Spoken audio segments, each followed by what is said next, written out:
ಬೆಂಗಳೂರಿನಲ್ಲಿ ಐಪಿಎಲ್ ಹಬ್ಬಕ್ಕೆ ಕ್ಷಣಗಣನೆ ಶುರುವಾಗಿದೆ. ಮಾರ್ಚ್ 28ಕ್ಕೆ ಆರ್ಸಿಬಿ ಮತ್ತು ಸನ್ರೈಸರ್ಸ್ ಮುಖಾಮುಖಿಯಾಗಲಿವೆ. ಆದರೆ ಈ ಸಲ ಪಂದ್ಯಕ್ಕಿಂತ ಹೆಚ್ಚಾಗಿ ಚರ್ಚೆ ಆಗ್ತಾ ಇರೋದು ಅಲ್ಲಿನ ಹೈಟೆಕ್ ಭದ್ರತೆ ಬಗ್ಗೆ. ಏನದು ಈ ಸ್ಟೋರಿ ನೋಡಿ.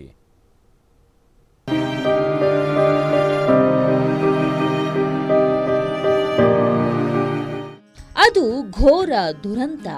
18 ವರ್ಷಗಳ ನಂತರ ಐಪಿಎಲ್ ಗೆದ್ದ ಸಂಭ್ರಮದಲ್ಲಿದ್ದ ಆರ್ಸಿಬಿ ಅಭಿಮಾನಿಗಳಿಗೆ ಬರಸಿಡಿಲು ಬಡಿದ ದಿನ.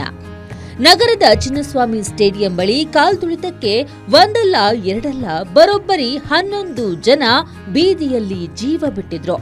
ಅಂದು ಚಿನ್ನಸ್ವಾಮಿ ಕ್ರೀಡಾಂಗಣಕ್ಕೆ ಅಂಟಿದ ಸೂತಕ ನಿವಾರಣೆಗೆ ಇನ್ನಿಲ್ಲದ ಪ್ರಯತ್ನ ನಡೆದು ಇದೀಗ ಆ ಸೂತಕದ ಛಾಯೆಯನ್ನ ಅಳಿಸುವ ಸದಾವಕಾಶ ಒದಗಿ ಬಂದಿದೆ.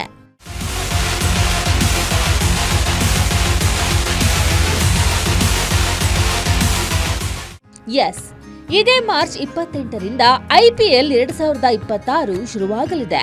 ನಮ್ಮ ಬೆಂಗಳೂರಿನ ಚಿನ್ನಸ್ವಾಮಿ ಸ್ಟೇಡಿಯಂನಲ್ಲಿ ಉದ್ಘಾಟನಾ ಪಂದ್ಯ ನಡೆಯಲಿದೆ. ಹಾಲಿ ಚಾಂಪಿಯನ್ ರಾಯಲ್ ಚಾಲೆಂಜರ್ಸ್ ಬೆಂಗಳೂರು ಹಾಗೂ ಸನ್ರೈಸರ್ಸ್ ಹೈದರಾಬಾದ್ ನಡುವೆ ಓಪನಿಂಗ್ ಮ್ಯಾಚ್ ನಡೆಯಲಿದ್ದು, ಕ್ರಿಕೆಟ್ ಅಭಿಮಾನಿಗಳಿಗೆ ರಸದೌತಣ ನೀಡಲು ವೇದಿಕೆ ಸಜ್ಜಾಗಿ ನಿಂತಿದೆ. ಬರೋಬ್ಬರಿ 10 ತಿಂಗಳ ಬಳಿಕ ಚಿನ್ನಸ್ವಾಮಿ ಕ್ರೀಡಾಂಗಣದಲ್ಲಿ ಐಪಿಎಲ್ ಆಡುವುದಕ್ಕೆ ಸರ್ಕಾರದಿಂದ ಗ್ರೀನ್ ಸಿಗ್ನಲ್ ಸಿಕ್ಕಿದೆ. ಇದರಿಂದ ಭಾರೀ ಭದ್ರತೆ ಒದಗಿಸಲಾಗಿದೆ.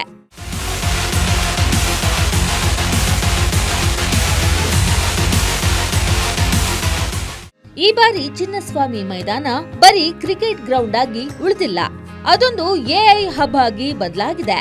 ಹೌದು, ಕಳೆದ ಬಾರಿಯ ಗೊಂದಲಗಳಿಂದ ಪಾಠ ಕಲಿತಿರುವ ಆರ್ಸಿಬಿ ಮ್ಯಾನೇಜ್ಮೆಂಟ್ ಈ ಬಾರಿ ಅಭಿಮಾನಿಗಳ ರಕ್ಷಣೆಗೆ ಕೃತಕ ಬುದ್ಧಿಮತ್ತೆ ಎಐ ಮತ್ತು ಹೀಟ್ ಮ್ಯಾಪಿಂಗ್ ತಂತ್ರಜ್ಞಾನವನ್ನ ಅಳವಡಿಸಿದೆ.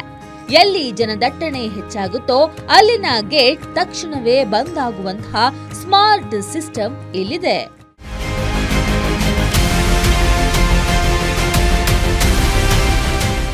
ಇನ್ನು ಟಿಕೆಟ್ ವಿಚಾರದಲ್ಲೂ ಬಿಗಿ ನಿಯಮ ತರಲಾಗಿದೆ. ಕ್ರೀಡಾಂಗಣ 35,000 ಜನರನ್ನ ಹಿಡಿಯುತ್ತೆ ನಿಜ, ಆದ್ರೆ ಆರ್ಸಿಬಿ ಮಾತ್ರ ಕೇವಲ 28,000 ಜನರಿಗೆ ಮಾತ್ರ ಪ್ರವೇಶ ನೀಡುತ್ತಿದೆ. ಉಳಿದ ಜಾಗವೆಲ್ಲ ತುರ್ತು ಸಂದರ್ಭಕ್ಕಾಗಿ ಬಫರ್ ಝೋನ್ ಆಗಿ ಇರಲಿದೆ. 80% ಟಿಕೆಟ್ ಆನ್ಲೈನ್ನಲ್ಲಿ ಲಭ್ಯವಿದ್ದು, ಬ್ಲಾಕ್ ದಂಧೆ ತಡೆಯಲು ಪಂದ್ಯಕ್ಕೆ ಕೇವಲ 3 ದಿನ ಮುಂಚಿತವಾಗಿ ಮಾತ್ರ ಮಾರಾಟ ಆರಂಭವಾಗಲಿದೆ. ಗ್ಯಾಲರಿಯಲ್ಲಿ ಕುಳಿತ ಪ್ರೇಕ್ಷಕರಿಗೆ ಏನಾದರೂ ತೊಂದರೆಯಾದರೆ ಅಲ್ಲಿಂದ ಕೇವಲ 500 ಮೀಟರ್ ಅಂತರದಲ್ಲಿ ಫಸ್ಟ್ ಏಡ್ ಬಾಕ್ಸ್ ಇರಲಿದೆ. ಅಷ್ಟೇ ಅಲ್ಲ, ಯುದ್ಧದ ತಯಾರಿ ಎಂಬಂತೆ 8 ಅಡ್ವಾನ್ಸ್ಡ್ ಲೈಫ್ ಸಪೋರ್ಟ್ ಆಂಬ್ಯುಲೆನ್ಸ್ಗಳು ಸದಾ ಸನ್ನದ್ಧವಾಗಿರುತ್ತವೆ.